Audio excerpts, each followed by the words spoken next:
Welcome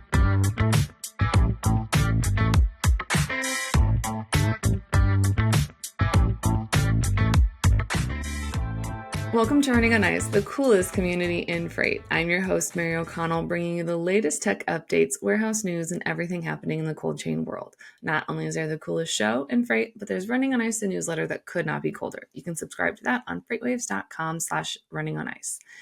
Today, we welcome Aurea Malka, VP of Sales at Evigence. Welcome to the show, Aurea. Oh, thank you, Mary. Well, thank you for having me. I'm excited to be here.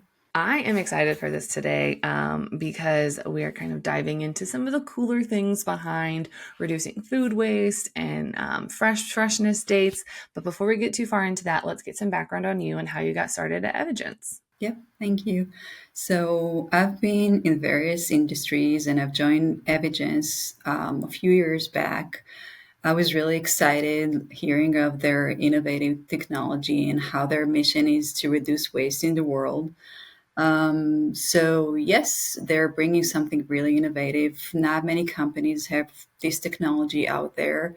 It was exciting for me and sounds like a challenge to educate people out there on what we can do together, not only in supply chains, but actually for end consumers and making sure that they actually consume a fresh or the freshest and the best quality of products out there. I kind of like that little story of how you got there. It's, I love anyone that loves to reduce food waste and has a sustainability heart at their heart as a fellow sustainability girly, and queen of reducing food waste. So the real reason we're here today is to kind of break down this new technology you guys have.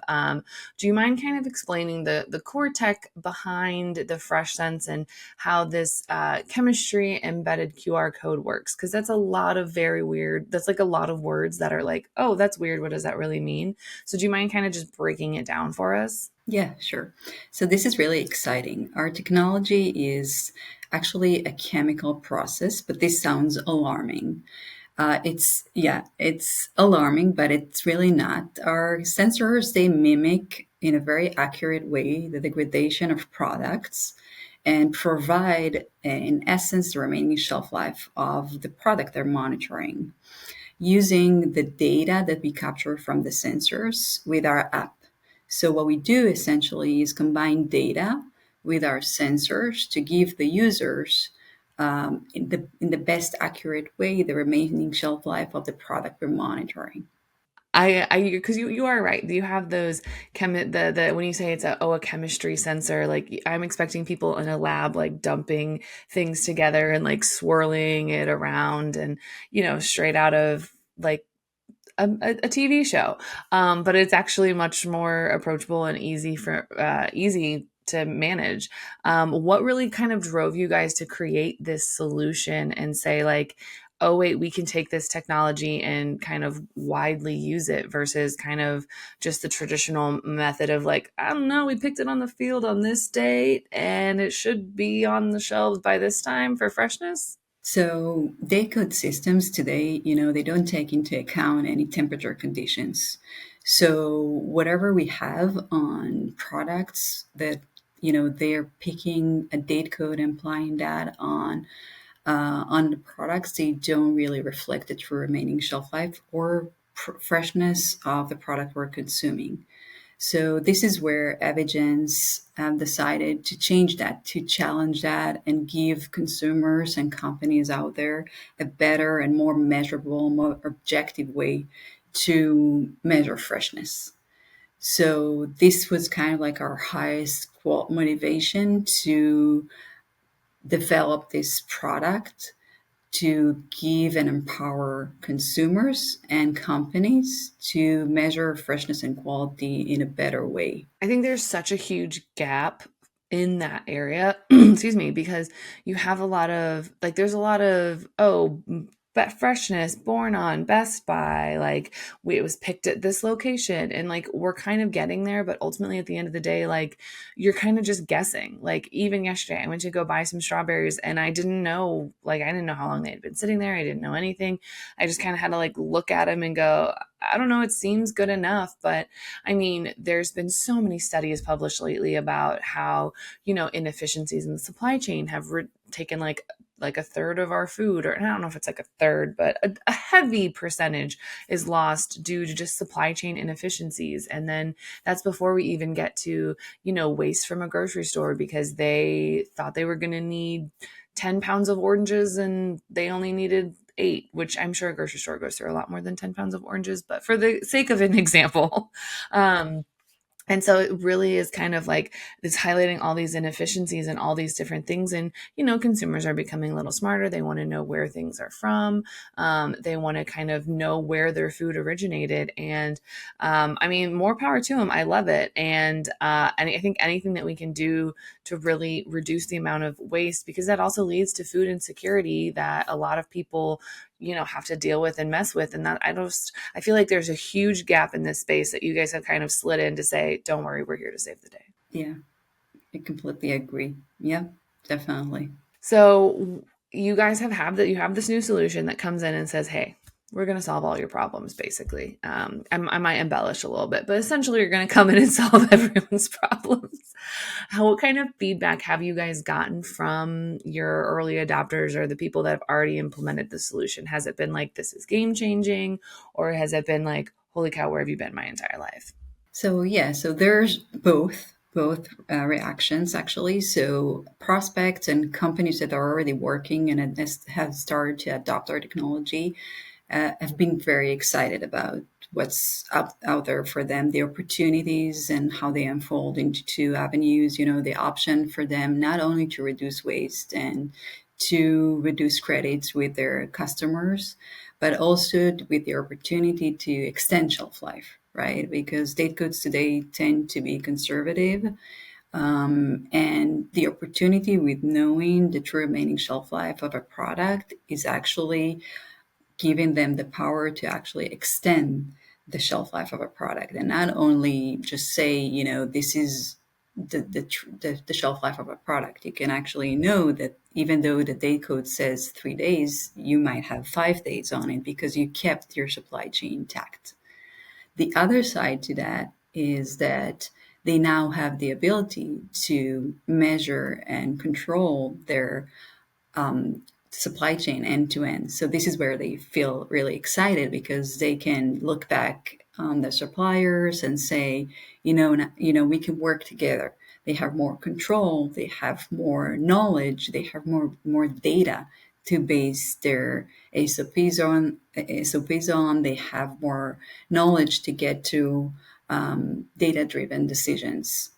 So, yes, there's a lot of excitement on that. There's a lot of interest and motivation to take this forward and see where this can really take the industry to. I think that has to be kind of a, for lack of a better word, a game changer. I know I've used that a lot, but it's kind of, that has to be nice because if I'm sitting there and I have a warehouse full of strawberries and I'm trying to figure out, okay, well, I need to send 30 pallets here, 20 pallets here, etc. And I think if I could just sit there and go, okay, well, even though I got this pallet on Monday, it's good for another couple days. So I can send out one that maybe I got yesterday that is going to go bad quicker. I feel like that has to really lean heavily into that kind of inventory management and stuff like that, because I'm not just going on first in, first out. I'm going by what actually has the front, like what actually would potentially waste first. So that way I'm ultimately, as a shipper, I'm hopefully not losing product. I'm hopefully not losing money, because nobody really wants to spend all this effort to grow these beautiful strawberries and then just wash it all down the drain because it doesn't get on the right truck. I feel like that has to be a huge game changing solution to come in and say, hey, do you want better insights? Do you want to waste less? Here you go. Mm-hmm. So the one question I have is, so does this kind of encompass that in the warehouse, like does it kind of encompass the solution of when you put two things next to each other that shouldn't be next to each other, because I know, like, I think it's bananas that like put off a thing that make other produce go bad. Does this account for that kind of stuff as well? So the sensor doesn't trigger those type of things. It doesn't. He the sensor measure by aggregating the and the atmosphere around it. So you apply it on the case or the unit level, the packaging, basically not directly on the product. But if you'll put a banana in the wrong location, that would give you, we can give you an indication of that. Like if your bananas would need to be at above 50 Fahrenheit, the sensor would know to indicate that you've stored bananas in the wrong storage space, right? So we can know those type of things, because or avocados for that matter. But yes, bananas, when they interact with wrong products, or they tend to ripe those products or contribute to the ripeness of those products.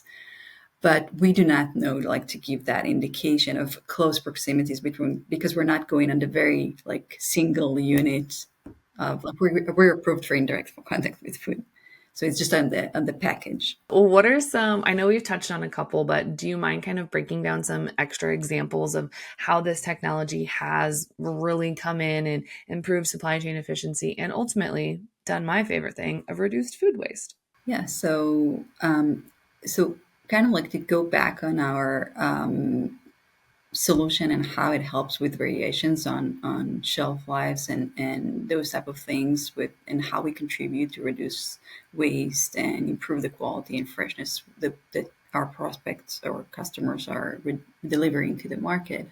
So we deliver two solutions basically. First, we empower our customers in real time, like you touched on that, in a way where at the warehouse, we basically, what we give with our augmented reality on our app, we give that opportunity to identify which pallet should be sent first, or which case needs to be sent first, because we get that indication per case, so which case have aged before a different case, and that gives our customers the opportunity to send that case before a different case. And by that, you actually prevent waste, because you don't manage the inventory in the best in the same way, actually, right? Because if you have not just two pallets are standing at the, one next to the other, and then you treat them the same, you actually go into the unit level and treat them differently.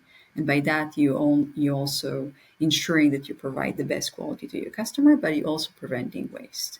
The other thing that we provide is, with our data analytics platform, you get that indication of massive data trends in your own warehouse and during transit, on what are the opportunities to improve, like where was the pallet in the truck, do you have a trend of like same cases location in the truck, and maybe you shouldn't store that, maybe you need to use blankets to kind of like improve your isolation, and make sure that those cases in that location in the truck don't absorb more heat while in transit to the customer, but also from the supplier to the warehouse.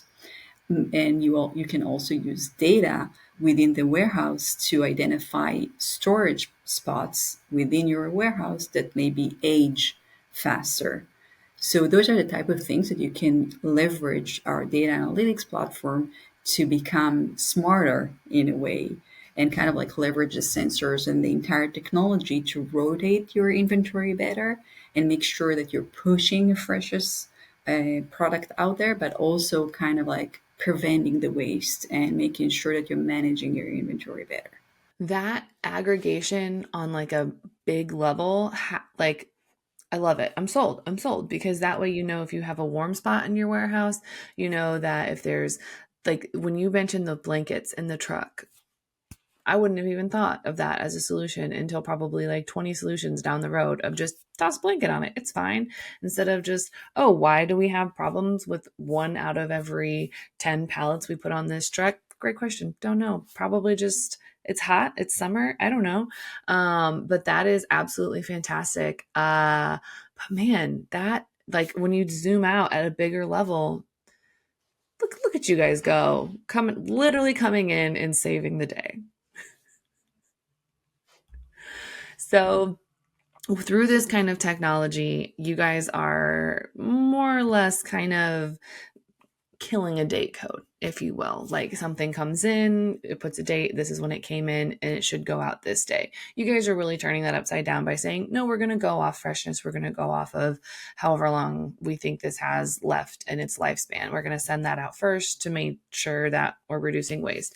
What do you guys kind of see in the future for maybe the next 5 to 10 years of this date code and freshness, like kind of head to head battle that we're seeing? So I think there's a way to go still, but I think like you said, a few years from now, I think we no longer count on date codes. I think we should get rid of them essentially.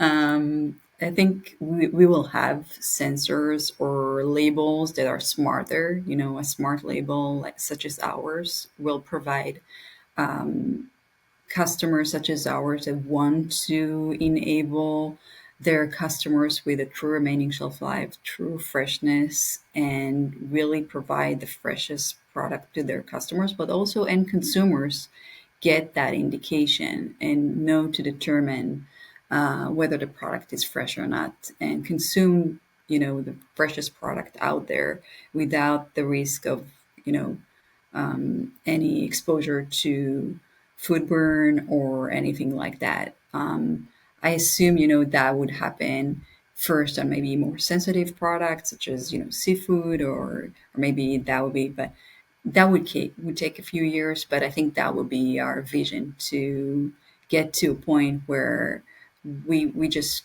give a better tool that you know defend or protect the end consumers and give them the power to get to those decisions with a better indication of freshness.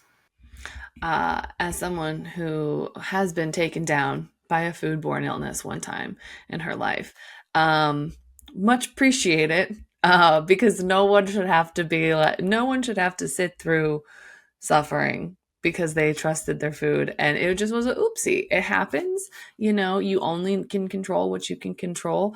And but yeah, I absolutely love that. I think there's a long way to go because it's one of those problems that you don't really like, it's a problem, but also like the technology hasn't caught up yet. Like there's a lot of things like, for example, if we wanted to have flying cars, we know it could happen, but the technology isn't caught up there yet. So I think now, really kind of the whole cold chain is getting that technology that it desperately needs to be more accurate, more agile, more adaptable to whatever condition we're having. And I love it. I am here for the innovation. I think it's great. I would also love to see date codes kind of go by the wayside and go truly off of freshness, but that also is just my little bleeding green heart going, we can stop all food waste, we can stop it.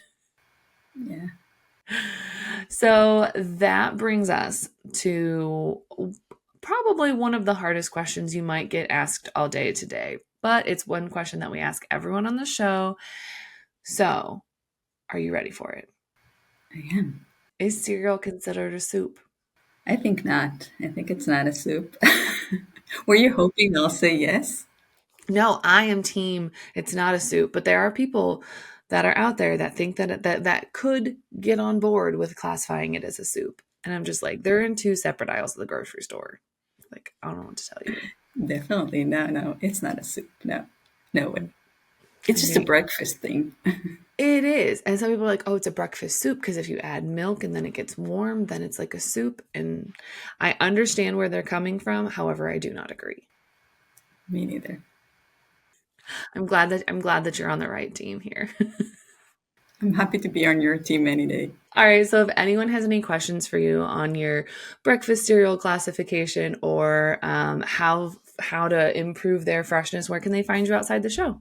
Yeah, you can find us on evigence.com to learn more about our product or reach out to us on our info page. Happy to explain more and provide more details on our technology.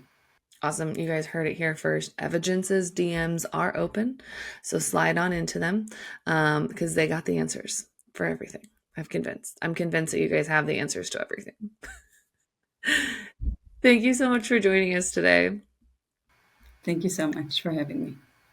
You can catch other episodes of Running on Ice right here on YouTube or anywhere you get your podcasts like Apple Podcasts and Spotify. Need more Running on Ice news? No sweat. Subscribe to the newsletter on freightwaves.com/runningonIce. See you on the internet.